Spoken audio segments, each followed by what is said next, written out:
Hello everyone. Previous video में हम लोग डिमांड जोन के बारे में डिटेल में जाने थे।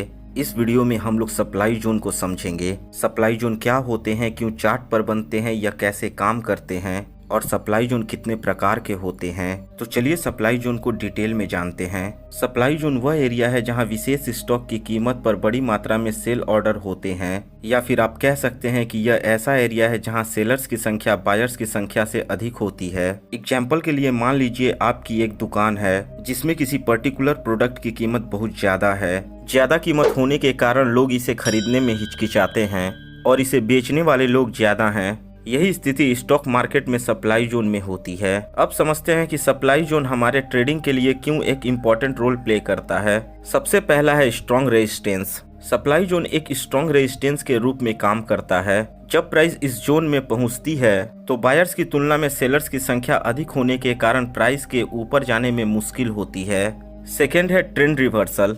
कई बार सप्लाई जोन में प्राइस रुकती है और फिर नीचे आ जाती है। यह ट्रेंड रिवर्सल के संकेत हो सकते हैं। चलिए दोस्तों, अब हम लोग जान लेते हैं कि ये सप्लाई जोन चार्ट पर बनते क्यों हैं। मान लेते हैं कोई सेलर है जिसे किसी पर्टिकुलर स्टॉक को 100 रुपए के प्राइस पर 1 करोड़ क्वांटिटी सेल करनी है। जब प्राइस 100 रुपए पर आएगी तो उसके सेल ऑर्डर एग्जीक्यूट होने शुरू हो जाएंगे, लेकिन हो सकता है कि इतनी बड़ी क्वांटिटी 100 रुपए पर एग्जीक्यूट ना हो। यानी हो सकता है कि 100 रुपए पर कुछ क्वांटिटी एग्जीक्यूट हो और बाकी क्वांटिटी पेंडिंग रह जाए। क्योंकि इतनी बड़ी क्वांटिटी के ऑर्डर जब किसी पर्टिकुलर प्राइस पर लगते हैं तो प्राइस में एक शार्प मूव देखने को मिलता है। इसलिए हो सकता है कि कुछ ऑर्डर एग्जीक्यूट होते ही प्राइस में गिरावट आ जाए और कुछ ऑर्डर पेंडिंग रह जाएं। मान लेते हैं उस सेलर के इस बार 60 लाख क्वांटिटी ही एग्जीक्यूट हुए हैं और एग्जीक्यूट होते ही प्राइस नीचे आ गई। लेकिन यहाँ ध्यान देने वाली बात यह है कि अभी भी 100 रुपए के एरिया में 40 लाख क्वांटिटी के ऑर्डर पेंडिंग रह गए हैं। अगली बार प्राइस जब इस एरिया में आएगी तो उसके 40 लाख क्वांटिटी जो पेंडिंग रह गए थे वह एग्जीक्यूट होने शुरू हो जाएंगे और हो सकता है प्राइस उस एरिया से एक बार फिर से रिएक्ट करे। इसे हम इस तरह से समझ सकते हैं कि वो एरिया जहां बायर्स और सेलर्स के बीच में फाइट चलती है उसे हम लोग बोरिंग एरिया कहते हैं। मान लेते हैं कि एक एरिया में बायर्स और सेलर्स के बीच में फाइट चल रही है और प्राइस छोटी छोटी कैंडल्स बना रही है, लेकिन ये फाइट कहीं ना कहीं जाकर तो रुकेगी। या तो बायर्स प्राइस को ऊपर लेकर जाएंगे या फिर सेलर्स प्राइस को नीचे लेकर जाएंगे। इस फाइट का रिजल्ट निश्चित तौर पर किसी न किसी के पक्ष में होगा। मान लेते हैं इस फाइट में सेलर्स जीत गए, यानी बायर्स कम पड़ने लगे और सेलर्स प्राइस को नीचे लेकर आ गए, यानी कि उस एरिया में बाई ऑर्डर से ज्यादा सेल ऑर्डर लगे थे। लेकिन यहाँ समझने वाली बात यह है कि जब उस एरिया में बाई ऑर्डर से ज्यादा सेल ऑर्डर हैं तो प्राइस जब फिर से उस एरिया में जाएगी तो बचे हुए सेल ऑर्डर एग्जीक्यूट होने शुरू हो जाएंगे और तब फिर एक बार प्राइस नीचे की ओर आ सकती है। अब सवाल यह उठता है कि सप्लाई जोन को हम चार्ट पर कैसे पहचानेंगे।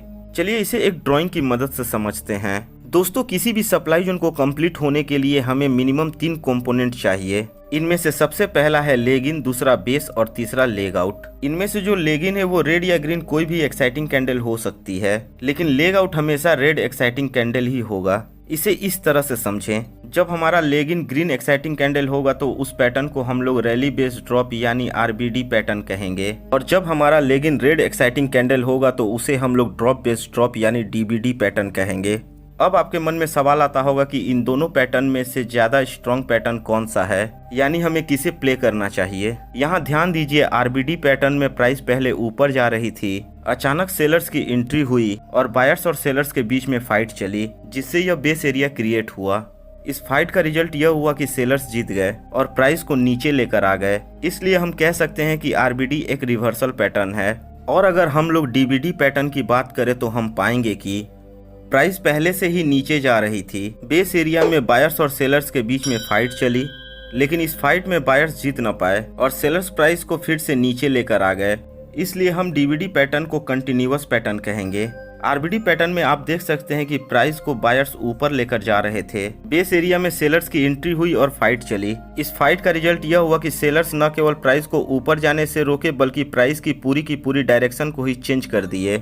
यहाँ सेलर्स ने अपना पोटेंशियल साबित किया है, लेकिन डीबीडी पैटर्न में बायर्स अपना पोटेंशियल साबित नहीं कर पाए। प्राइस पहले से नीचे जा रही थी, बायर्स और सेलर्स के बीच में फाइट होने के बाद भी प्राइस फिर से नीचे ही जा रही है। इसलिए हम कह सकते हैं कि आरबीडी पैटर्न डीबीडी पैटर्न से ज्यादा स्ट्रॉन्ग पैटर्न है। लेकिन इसका मतलब यह नहीं है कि हम हमेशा आरबीडी पैटर्न को ही प्ले करेंगे और डीबीडी पैटर्न को इग्नोर करेंगे। कभी कभी मार्केट सिचुएशन के अनुसार आरबीडी पैटर्न टूट जाते हैं और उसके बाद डीबीडी पैटर्न चलते हैं, इसलिए हम लोग दोनों पैटर्न को बराबर इंपॉर्टेंस देंगे। चलिए अब हम लोग चार्ट पर देखते हैं कि ये सप्लाई जोन चार्ट पर दिखते कैसे हैं। यह आईडीबीआई बैंक का वीकली चार्ट है, जिसमें हमें 2 बेस कैंडल वाला ड्रॉप बेस ड्रॉप पैटर्न मिल रहा है। इस चार्ट को ध्यान से देखें, आपके सारे डाउट क्लियर हो जाएंगे। यह अशोक लेलैंड का वीकली चार्ट है। इसमें हमें पहले 3 बेस कैंडल वाले रैली बेस ड्रॉप यानी आरबीडी पैटर्न मिल रहा है और जस्ट इसके बाद ही हमें ड्रॉप बेस ड्रॉप यानी डीबीडी पैटर्न मिल रहा है। ध्यान रखें, इस वीडियो में हम लोग केवल सप्लाई जोन को पहचानना सीख रहे हैं। एंट्री कैसे लेनी है, हमारी स्ट्रेटेजी क्या होगी, वो आने वाले वीडियोस का पार्ट है। यह LIC हाउसिंग फाइनेंस का मंथली चार्ट है। इसमें हम देख सकते हैं कि हमें इस एरिया में एक रैली बेस्ड ड्रॉप का पैटर्न मिल रहा है। दोस्तों, इसी प्रकार सप्लाई जोन हर चार्ट पर हर टाइम फ्रेम पर बनते रहते हैं। अगली वीडियो में हम लोग जानेंगे कि एक्साइटिंग कैंडल और बेस कैंडल क्या होते हैं और किसी कैंडल को देखकर कैसे पहचानेंगे कि यह एक्साइटिंग कैंडल है या बेस कैंडल। तो मिलते हैं नेक्स्ट वीडियो में, तब तक आप हैप्पी वाला ट्रेडिंग करते रहें। इस वीडियो को अपने दोस्तों के साथ शेयर करें ताकि वो भी एक प्रॉपर वे में ट्रेडिंग सीख सके और आपसे कोई वीडियो मिस ना हो, इसके लिए चैनल को जरूर सब्सक्राइब कर लें। धन्यवाद।